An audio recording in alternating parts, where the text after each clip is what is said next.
Salve, salve tricolores, sejam bem-vindos a mais um vídeo aqui do canal. E para você que é novo, se inscreva aqui embaixo, deixa o like e também ativa o sininho de notificação para você não perder nenhuma novidade que sai nos vídeos diários com todas as atualizações do São Paulo Futebol Clube. Também peço para você me seguir no Instagram, AlemãoSPFC, lá a gente troca uma ideia mais próxima sobre futebol e também sobre nosso tricolor. E agora, sem enrolação, vamos para o vídeo de hoje e já desejando para todo mundo uma boa quarta-feira. Deus abençoe o dia de vocês, São Paulinos e São Paulinas. Obviamente a gente não pode deixar de começar o vídeo falando que esta semana tem clássico e é amanhã. São Paulo e Palmeiras às 8h30 da noite no estádio do Morumbi. Mas antes eu quero falar para vocês sobre um probleminha que está tendo dentro do São Paulo, nos bastidores. Nada que vá atrapalhar o tricolor da manhã, mas é sobre as categorias de base, né? O São Paulo que demitiu o seu treinador, o Pedro Scanner,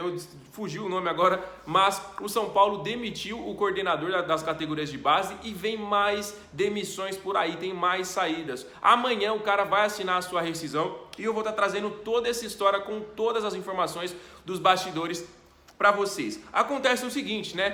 Todo mundo lembra que ano passado começou a nova gestão do São Paulo com o presidente Júlio Casares. Ele fez algumas mudanças. O Biasotto começou aí a ser o diretor executivo de futebol das categorias de base. Depois chegou o Milton Cruz para trabalhar, para ver ali quem que chegaria da base para treinar como profissional. O Muricy acabou pedindo, né, ele no profissional, lá na Barra Funda, né, ele saiu e tiveram algumas mudanças aí desde 2022, quando começou essa temporada, com o São Paulo se preparando para a Copinha. Tiveram alguns rachas aí dentro do elenco das categorias de base. O São Paulo foi eliminado para o Palmeiras na semifinal. Teve toda aquela polêmica, aquela confusão de invasão de torcida, uma faca jogada no gramado em um jogo de sub-20, garotos muito jovens dentro de campo.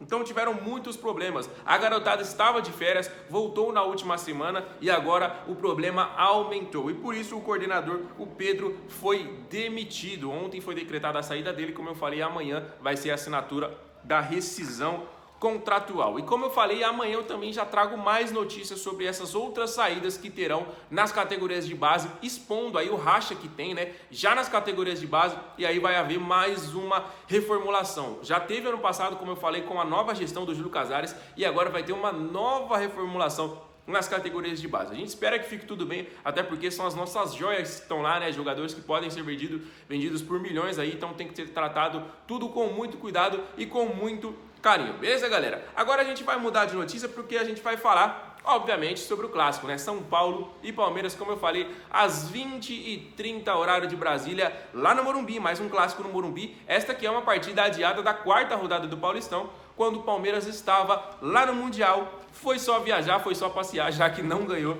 da equipe do Chelsea, beleza? Então temos alguns tabus aí para essa partida de amanhã. O Rogério Ceni, que ainda não perdeu nenhum clássico, né, nessa segunda passagem. Foram 4 jogos e 4 vitórias, nenhum gol sofrido. Primeiro treinador da história do São Paulo a fazer isso, com 4 clássicos seguidos, né, os seus 4 primeiros clássicos. E o Rogério Ceni também tem uma invencibilidade contra o Abel Ferreira, exatamente, o Brasil versus Portugal aí. Nessa disputa o Rogério Ceni também leva a melhor. Foram 3 jogos com o Flamengo e 1 com o São Paulo, e o Rogério Ceni ainda não perdeu para o português bicampeão da Libertadores. Então é mais um ponto positivo. Lembrando que o Palmeiras é nosso eterno freguês, no Morumbi temos uma vasta vantagem aí também. Então mais um ponto positivo para o São Paulo. São Paulo que chega embalado, né? A gente falou no último vídeo que o tricolor estava, né, no começo do campeonato, nas 3 primeiras rodadas, na zona de rebaixamento. Depois arrancou em 6 jogos, 5 vitórias, 1 empate, além da classificação na Copa do Brasil. O São Paulo está embalado, isso disse o próprio Rodrigo Nestor, mas obviamente tem que ter cuidado, né? A gente está falando do time atual bicampeão da Libertadores, então não é qualquer equipe. O Palmeiras briga com o Flamengo e Atlético Mineiro como o elenco mais forte do Brasil, como o melhor time do Brasil, na visão de muitas pessoas. Quem fala que o Palmeiras é o melhor time do Brasil não está louco, até porque é uma excelente equipe com diversos craques, jogadores com possibilidades inclusive de disputar a Copa do Mundo. A gente fala de Everton, a gente fala também do próprio Rafael Veiga, Paraguai, se fosse para a Copa, teria também o Gustavo Gomes. Se o Uruguai for para a Copa, tem o Piquerez. Então são diversos jogadores de muita qualidade, jogadores das categorias de base. O Palmeiras é uma excelente equipe. O Palmeiras, falando português, claro, é superior ao São Paulo, assim como o Corinthians também é superior ao São Paulo, mas nós vencemos na raça, na vontade, com chuva, com torcida, com tudo. O que importa é a vitória. Eu acredito na vitória amanhã sim. Amanhã trago o pré-jogo com as principais novidades para vocês. E o Nestor também fez um alerta, né? Ele que no último jogo contra o Corinthians, ele marcou muito bem o Renato Augusto. A torcida até brincou que o Renato Augusto estava no bolso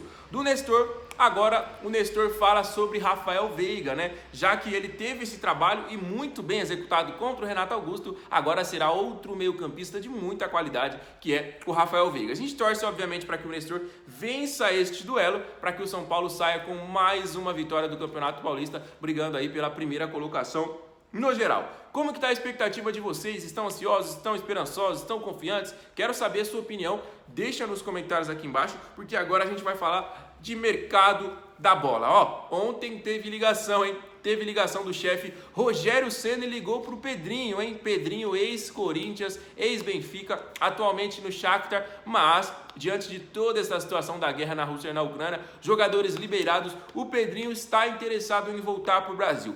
Obviamente, São Paulo vai ter uma concorrência muito forte do Corinthians, até porque ele tem uma identidade muito grande com o clube, com a torcida, mas o Rogério Ceni fez uma ligação direta para o Pedrinho, oferecendo aqui as oportunidades que ele dará caso ele venha jogar com a camisa do São Paulo. Falou que pensa ele como um meio armador, como um meio atacante, e explicou toda esta situação para o Pedrinho. Resta saber se o Pedrinho aceita realmente jogar num rival do Corinthians ou se ele volta para o clube onde ele foi revelado. O Pedrinho que terá oportunidades de acordo com o Rogério Ceni. Foi uma conversa aí de 30 minutos, ou seja, há interesse das duas partes, né? Ninguém vai ficar escutando 30 minutos uma pessoa que você não quer, que você não está interessada na conversa. Então, vamos aguardar as cenas dos próximos capítulos. Tem torcedor esperançoso, tem torcedor que não gostaria do Pedrinho no São Paulo, ele que foi o camisa 10 do Corinthians, né? Então a gente vai aguardar para ter esta informação. Mas antes de tudo, eu já quero saber a sua opinião, portanto, deixa aí para a gente estar trocando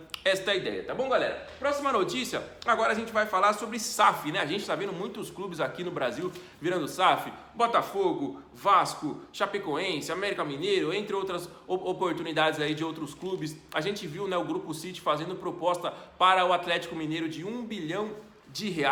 E agora se tornou esse assunto aí muito comentado, muito popular aqui no Brasil, e a galera tá perguntando se há possibilidade do São Paulo virar uma SAF, né? Que seria como se fosse uma empresa, né? Uma empresa, não um clube autossustentável. Acontece o seguinte, né? No programa do Sport Center, o jornalista Bruno Vicari falou muito bem e eu concordo com 100% das palavras dele. Ele foi cirúrgico demais. Ele falou que o São Paulo seria o clube para melhor crescimento caso virasse uma SAF. O São Paulo, que é o maior campeão internacional, isso aí aqui no Brasil, isso aí fala por si só. O São Paulo que tem o Morumbi, que é um estádio próprio, que não precisa pagar nada para ninguém. Então, caso haja uma reforma, o Morumbi poderia virar um dos maiores e melhores estádios do mundo. O São Paulo está muito bem localizado, na maior capital do país, e está bem no centro, realmente, né? Então, a gente vê clubes que viraram SAFs, como, por exemplo, New York, Montevideo, que continuaram o nome. Então, São Paulo está em São Paulo e se chama São Paulo. A dívida do São Paulo é uma dívida realmente muito grande,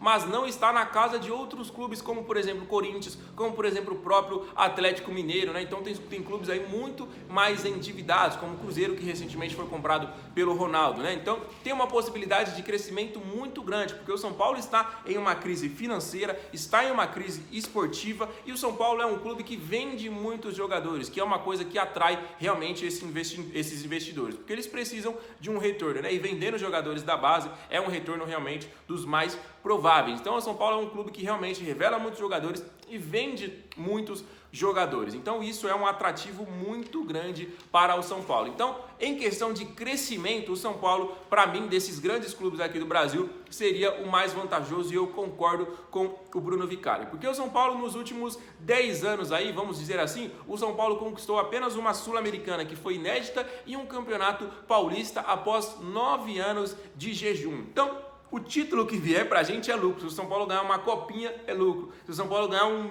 Taça Rio aí, é lucro, porque a gente não tá ganhando nada nos últimos anos. Então, se vier uma coisa endinheirada, se vier uma boa estrutura organizada, realmente trazendo o São Paulo de volta aos seus anos de glória, porque o São Paulo tem uma torcida maravilhosa, é a terceira maior torcida do Brasil. Então, são muitos pontos positivos que trouxeram aí e pode atrair os olhares dos investidores. Beleza, galera? Então, quero saber a sua opinião aí, se você gostaria que o São Paulo virasse uma SAF, se você gostaria que o São Paulo tivesse um investimento aí de fora, um investimento estrangeiro, para que tornasse o São Paulo aí, obviamente já é, mas em maior potência, em uma das maiores potências aí da América do Sul, em questão esportiva, né? Não só em questão de história e camisa, né? Mas no momento atual também, beleza, galera? Vou ficando por aqui. Se você gostou do vídeo, se você gosta do meu trabalho, dá uma moral pra gente aí, se inscreve no canal, ativa o sininho e também deixe seu comentário, seu like sobre todos os assuntos que eu falei. Fechou, galera? Eu volto amanhã. Fiquem com Deus, um abraço, valeu!